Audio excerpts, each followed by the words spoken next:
All right, folks, we have just driven about 4 hours. We are down here on the Kenai Peninsula getting ready for the start of the salmon season, and I am proud and happy to report that the build worked just fine. We got towed all the way down here.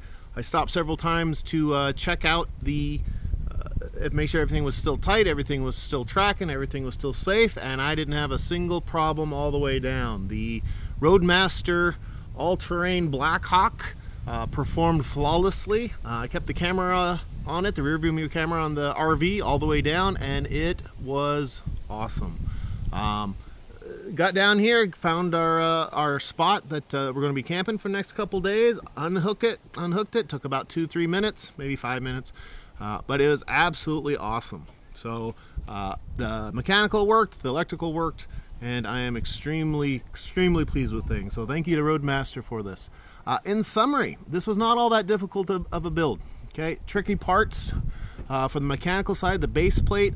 Really, the hardest part was the air pump. If you go back to part 1 of this series, where I installed the base plate, you'll see some of the struggles I had with the air pump. I had to kind of force it. I had to kind of fiddle with it. I'm amazed I didn't get myself my hand cut up like a mechanic does, trying to get that air pump back on. But other than that, it all went pretty good. The electrical part, the biggest trick for that one was routing the wire. If you try to route it the way that the instructions indicate, it really is tricky. Okay, you take that into a shop, they're probably going to be able to get 3 or 4 hours worth of work out of you.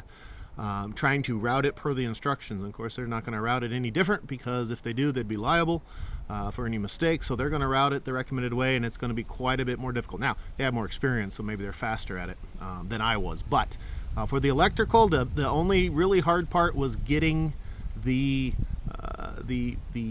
4 flats cable up through along the frame, and I did have to cut what I like to call rednecked it a couple times, jumped around some hard spots, went the easier spot, but I didn't take any safety cuts. Obviously, I'll check it frequently, and of course every time before I tow, to make sure that everything still works. But the electrical worked. It was great. Okay, the parts of the instructions that I did not follow. Okay, for the base plate installation, everything I did exactly per the instructions. Okay, there was the drilling of the frame. There was the mounting of the rear bracket with the air pump. I did all that strictly per instructions, and it all worked. It all lined up perfectly. I will say that for a do-it-yourself kit, all the bolt holes lined up wonderfully. I didn't have to fiddle with any of the alignments, and that I very much appreciate Roadmaster for a quality product. For all the bolts lining up, I didn't have to re-drill anything, auger it out, or otherwise force it. Okay, for the air pump on the passenger side, might recommend them taking a look at that, maybe making it a little easier, maybe make that bracket a little smaller. It's a pretty beefy bracket, so if you made it a little bit thinner, I don't think you'd give up any safety, and it'd make it a little bit easier to slip it in with the air pump bracket. But that said, it worked. It was wonderful. Tricky, but it worked. Okay. For the electrical, I didn't follow the route as I discussed, and I also didn't mount the front connector on a bracket. I didn't find a place that I was happy with to drill a couple little 5/32 holes and mount it. That's not saying those places don't exist, but I didn't find anything that made me happy. So I again rednecked it, used a couple zip ties, put it on the forward bracket. Worked just fine. Okay. Other than that, I followed the instructions to the letter. Now, I do not like, it's the only thing I don't like about this kit, is their instructions. Their instructions are not clear. They're not wrong. Okay, if you noodle through what they're talking about, maybe look up some of the nomenclature, some of the phraseology that you might not be familiar with, you'll follow it along just fine, I think. But you do have to think about what they're saying to do. So I did not like the instructions all that much, but I was able to do it myself. Okay, I was able to figure out what they're talking about.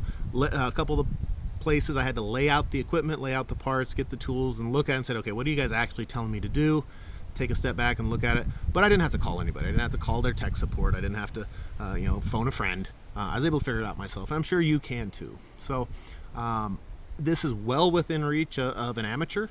You will get some points that you'll stop and you'll think about, okay, should I proceed or not?